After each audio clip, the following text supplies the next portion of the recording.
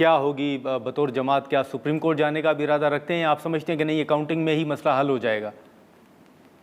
دیکھیں ابھی تو یہ ڈیپینڈ کرتا ہے نا یہ ری کاؤنٹ کا رزلٹ کیا آتا ہے اور پوسٹل بیلٹ کا کیا رزلٹ آئے گا.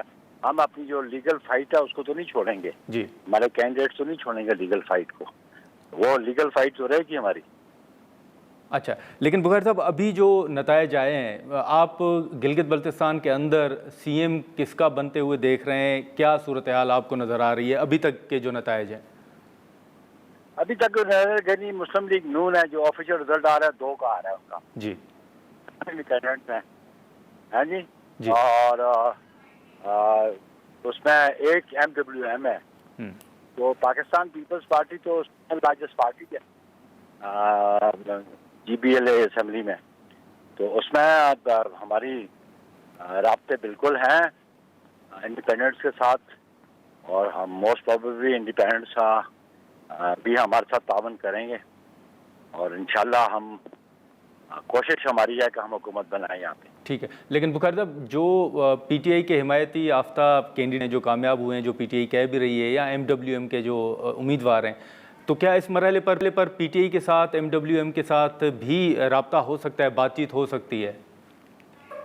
دیکھیں پالیٹکس میں تو ہر چیز ممکن ہوتی ہے, کسی چیز کو بندہ مسترد تو نہیں کر سکتا پالیٹکس میں. ٹھیک ہے, لیکن ایک بات ہے کہ پی ٹی آئی کے جو ہیں وہ سارے آزاد ہیں, وہ پارٹی ٹکٹ پہ تو ہے نہیں ہے. MWM نے صرف ایک سیٹ جیتی ہے. ٹھیک ہے, تو پالیٹکس میں تو پولیٹیکل پارٹیز پہ رابطے رہتے ہیں, ڈائلاگ رہتا ہے, اور پیپلز پارٹی ہمیشہ ڈائلاگ پہ بلیو کرتی ہے. ناظرین یہاں پر ایک مختصر سا بریک لیتے ہیں, اور بریک کے بعد ہم دوبارہ گفتگو کو یہیں سے آگے بڑھاتے ہیں. پروگرام میں ایک بار پھر خوش آمدید. سر, یہ جو بیرسٹر گوہر صاحب کا بیان تھا, اگر آپ نے بھی سنا ہو کہ گلگت بلتستان کے جو انتخابات ہوئے ان میں دھاندلی کا وہ جو الزام عائد کر رہے ہیں, ابھی نتائج کے حوالے سے تو آپ اپنے تحفظات کا اظہار کر رہے ہیں, لیکن گوہر صاحب کی بات کو سیکنڈ کریں گے کہ کیا شفاف انتخابات ہوئے یا ان کا موقف کسی حد تک درست ہے؟ اوور آل تو دیکھیں جی, یہاں پہ کوشش تو کی چیف الیکشن کمشنر نے کہ انتخابات شفاف ہوں. تو بعض حلقوں میں کہیں اس قسم کے ایشوز آئے ہوں گے جن کا ایویڈنس ان کے پاس ہے, میرے نالج میں نہیں. ہمارا ادھر ایشو یہ تھا کہ کل انتخابات جب پولنگ کا وقت ختم ہو گیا تو پولنگ کا جو سٹاف تھا, پریزائڈنگ آفیسرز, وہ سادے کاغذ دے رہے تھے, جس کو میں نے ایجوکیٹ کیا کہ فارم 45 ایشو نہیں کیا جا رہا. اس پہ میں نے سخت موقف بھی لیا, اور اس وقت پھر ہم نے چیف الیکشن کمشنر سے بات بھی کی, بلکہ آج بھی چیف الیکشن کمشنر سے بات کی چند حلقوں کے بارے میں. تو اوور آل تو الیکشن پرامن رہا. چھوٹے موٹے واقعات ہوئے لیکن کوئی سیریس قسم کا واقعہ نہیں ہوا, اور ہم سمجھتے ہیں جہاں پہ کوئی لیپسز ہوئے ہیں تو وہ پرٹیکولر ROs کی آپ سمجھیں کہ نائلی کی وجہ سے ہوا, انکمپیٹنس کی وجہ سے ہوا, لیکن لوگوں نے اپنی رائے کا اظہار آزادانہ طور پہ کیا. ٹھیک ہے, بخیر صاحب یہ بھی بتائیے گا سر کہ جیسے آپ نے آزاد امیدواران کا ذکر کیا کہ آپ ان کے ساتھ رابطے میں ہیں اور وہ بھی آپ کو امید ہے کہ تعاون کریں گے, لیکن وفاق کے اندر آپ مسلم لیگ نون کے اتحادی ہیں, کیا گلگت بلتستان کے اندر بھی حکومت بنانے کے لیے نون لیگ سے بھی بات چیت ہوگی سر؟ یہ میری قیادت کا فیصلہ ہوگا, میری قیادت ہی فیصلہ کرے گی. اچھا, لیکن سر ساتھ میں اب کیونکہ آپ تو گلگت بلتستان کے اندر موجود ہیں, لیکن پیپلز پارٹی کے آپ سیکرٹری جنرل بھی ہیں, سینئر پولیٹیشین ہیں, یہاں جو وفاق کے اندر ابھی دوسری مرتبہ یہ امکان ظاہر کیا جا رہا ہے کہ شاید بجٹ کے پیش کرنے کی جو تاریخ ہے وہ تبدیل کی جائے, پیپلز پارٹی کے سر کیا تحفظات ہیں؟ ڈیڈ لاک آپ دیکھ رہے ہیں یا آپ سمجھتے ہیں کہ معاملات حل ہو جائیں گے؟ ڈیڈ لاک جب ڈائلاگ ہوتا ہے تو ریزالو ہو جاتے ہیں. ہمارے تحفظات سے ان سے ہمارے پارلیمنٹری لیڈرز نے آگاہ کر دیا تھا, ہماری قیادت نے بھی آگاہ کر دیا, اور اس سے پہلے جو ہماری فائنینشیل ٹیم تھی ان کی میٹنگز ہوتی رہی ہیں. پہلے تو شروع میں گورنمنٹ نے ہم سے شیئر نہیں کیا پرپوز بجٹ, اور پرٹیکولرلی PSCB کے حوالے سے جو بات تھی, تو وہ بھی نیگوسیشن جاری تھی. آج بھی چیئرمین بلاول بھٹو زرداری صاحب ان کی ٹیم کی ملاقات پرائم منسٹر سے ہوئی ہے, اور اس کے بعد وہ میٹنگ آج ابھی میں دیکھ رہا تھا کہ پریزیڈنسی میں پریزیڈنٹ صاحب بھی اس میں شریک ہوئے, پریزیڈنسی میں میٹنگ ہے. تو ہم آپس میں بالکل الائنس میں ہیں اس حد تک کہ ہم ان کو سپورٹ کرتے ہیں فیڈرل گورنمنٹ کو, لیکن ہمارے جو تحفظات ہیں ہم ان کا اظہار بھی کرتے ہیں اور ہم اپنے پبلک کے لیے جو ایشوز ہیں اس پہ اپنا موقف بھی ان کے سامنے رکھتے ہیں. لیکن بغیر صاحب یہ جو رانا ثناء اللہ صاحب کا بیان ہے بسپ کے حوالے سے پیپلز پارٹی کا ایک موقف موجود بھی ہے. آج روبینہ خالد صاحبہ نے بھی یہ مطالبہ کیا ہے معافی کا کہ وہ معافی مانگے. جو رانا ثناء اللہ صاحب نے کہا تھا کہ یہ تو بھکاری بنانے کے مترادف ہے بسپ پروگرام, یا پنجاب کی حد تک جو انہوں نے کہا ہے کہ وہاں پر کرپشن ہو رہی ہے, اس پر بھی کوئی سر اختلافات ہیں؟ دیکھیں جی وہ تو ایک سیاسی بیان مجھے نظر آتا ہے. انہوں نے گیلری سے پلے کیا ہے. بی ایس پی کی اس کی ٹرانسپیرنسی کو تو ورلڈ بینک نے بھی ایکنالج کیا ہوا ہے, یونائیٹڈ نیشنز کے بھی اداروں نے اس کو ایکنالج کیا ہوا ہے, آئی ایم ایف نے بھی کیا ہوا ہے. تو یہ تو بس انہوں نے ایک لوز بال پھینکی ہے جس کا جواب جو ہے وہ روبینہ خالد نے دیا ہے اور ہم بھی جواب دے رہے ہیں کہ الائنس میں ان کو محتاط گفتگو کرنی چاہیے اور ان کو سمجھ آنی چاہیے کہ یہ بی ایس پی جو پروگرام ہے یہ کتنا امپورٹنٹ ہے پاکستان پیپلز پارٹی کے لیے. یہ وومن امپاورمنٹ کا پروگرام تھا, محترمہ شہید کے نام تھے, یہ محترمہ کی خواہش تھی اور اس کو جناب آصف علی زرداری صاحب نے اس کو امپلیمنٹ کروایا. تو اس پہ ان کو احتیاط اور محتاط گفتگو کرنی چاہیے. رانا صاحب کو اس قسم کے بیان نہیں دینے چاہیے. تو آپ بھی سر معافی کا مطالبہ کرتے ہیں؟ بات ابھی روبینہ نے کر دیا تو دیکھیں ان کو کیا رسپونڈ کرتے ہیں وہ. لیکن میں یہ کہتا ہوں کہ ان کو پرانے سیاسی کارکن ہیں جہاں پہ ان کی حکومت کا انحصار ہماری ووٹوں پہ ہو, ان کو محتاط گفتگو کرنی. چلیں ٹھیک ہے. بخاری صاحب بہت شکریہ آپ کا وقت نکالنے کے لیے. ناظرین, نیّر حسین بخاری صاحب کی گفتگو آپ نے سنی جو پیپلز پارٹی کا موقف تھا. ہم یہاں پر ایک مختصر سا بریک لیں گے اور بریک کے بعد مسلم لیگ نون کا موقف جاننے کی کوشش کریں گے. پروگرام میں ایک بار پھر خوش آمدید. ناظرین, پیپلز پارٹی کے سیکرٹری جنرل نیّر حسین بخاری صاحب کی گفتگو آپ نے سنی. اس وقت سینیٹر ناصر حسین بٹ صاحب مسلم لیگ نون کے سینئر رہنما ہیں, وہ اس وقت ہمارے ساتھ موجود ہیں, ان سے گفتگو کریں گے. بٹ صاحب بہت شکریہ سر, آپ نے وقت نکالا. سب سے پہلے تو جو اپوزیشن کی حکمت عملی ہوگی اس پر بھی ہم گفتگو کریں گے, لیکن جو گلگت بلتستان کے اندر انتخابات ہوئے اس حوالے سے ہم نے دیکھا کہ میاں صاحب وہاں پر گئے اور وہاں پر باقی جو مسلم لیگ نون کے رہنما تھے انہوں نے بھی جلسوں سے خطاب کیا. پھر آپ نے دیکھا کہ بڑے اختلافات بھی سامنے آئے, لاہور اور کراچی کو ان کا کمپیریزن جو ہے وہ بھی سامنے رکھا گیا. لیکن جو نتائج سر سامنے آ رہے ہیں اس میں تو پی ٹی آئی کا تو موقف ہے کہ چلیں نتائج تبدیل کیے جا رہے ہیں یا پری پول ریگنگ ہوئی ہے, لیکن جو نون لیگ کا موقف تھا سر کہ جی بی کے لوگ کیا چاہتے ہیں, اب اگر نتائج دیکھیں تو وہ پیپلز پارٹی سب سے بڑی جماعت ابھر کر سامنے آ رہی ہے. آپ کس طرح دیکھ رہے ہیں سر نتائج کو؟ بسم اللہ الرحمن الرحیم. دیکھیں, جمہوریت اسی کا نام ہوتا ہے کہ پیشہ کم کولیشن میں جماعتیں, جب الیکشن آتا ہے تو پھر ہر جماعت کا اپنا جو ہوتا ہے ایک منشور ہوتا ہے, اس کے مطابق وہ بات کی جاتی ہے. بالکل ہم نے ٹھیک کہا کہ اگر آپ نے دیکھنا ہے کہ مسلم لیگ نون کیسے کام کرتی ہے تو یہ سب سے کہتے ہیں نا کہ اوپن اینڈ شٹ بات ہے کہ مسلم لیگ نون کے دور میں ہی پاکستان میں کام ہوئے, موٹر وے بنی, بجلی کا جو فالٹ تھا وہ ختم ہوا, دہشت گردی ختم ہوئی, کراچی میں دہشت گردی ختم کی گئی, سب کچھ آپ کے سامنے ہے. تو یہ الیکشن تھا, سیاست ہے, ہر جماعت اپنا منشور پیش کرتی ہے, اس کے مطابق وہ بات کرتے ہیں. تو یہ تھا, الیکشن ہو گیا, اب اس کے نتائج میں سمجھتا ہوں کہ پی ایم صاحب نے بھی آج مبارک دی ہے پیپلز پارٹی کو, اور میرا خیال ہے کہ یہ چیز اب ختم ہونی چاہیے کہ جب بھی کوئی الیکشن ہوتا ہے تو اس کے بعد ایک دوسرے کی جو ہے نا وہ جیت اور ہار کو نہیں مانا جاتا. میں سمجھتا ہوں کہ بالکل کچھ چیزیں رہ گئی, کچھ خامیاں ضرور تھی, لیکن کوشش کی جاتی ہے. کوئی چیزیں ہوتی ہیں جو الیکشن کمیشن کی ذمہ داری ہوتی ہے وہی کرنا ہوتا ہے انہوں نے, ٹھیک ہے. تو باقی الیکشن ہو گیا ہے, اس میں ضرور کچھ چیزیں ہیں وہ اگر رہ گئی ہوں گی تو وہ نیکسٹ ٹائم ہو جائے گا, پر الیکشن ہوا. اب یہ چیز ہے کہ ہم سب سیاسی جماعتوں کو یہ ماننا چاہیے کہ جب الیکشن ہو جائے تو اس کے نتائج مانے. ٹھیک ہے. لیکن بٹ صاحب جیسے آپ نے سر موٹر ویز کا ذکر کیا, تو آج بھی جو سینیٹ کی پلاننگ اینڈ ڈیولپمنٹ اور کمیونیکیشن کی کمیٹی ہے ان کا اجلاس ہوا, وہاں پر پیپلز پارٹی نے احتجاج بھی کیا ہے کہ پنجاب کے اندر تو موٹر ویز بن رہے ہیں لیکن جو M6 موٹر ویز سکھر حیدرآباد اس کے لیے رقم نہیں رکھی جا رہی. آج احتجاج بھی ہوا ہے, تو آپ سمجھتے ہیں کہ اس کو بھی حکومت دیکھے گی یا پیپلز پارٹی کے تحفظات کو دور کیا جائے گا؟ دیکھیں بالکل آپ کی بات ٹھیک ہے کہ بھلے ہم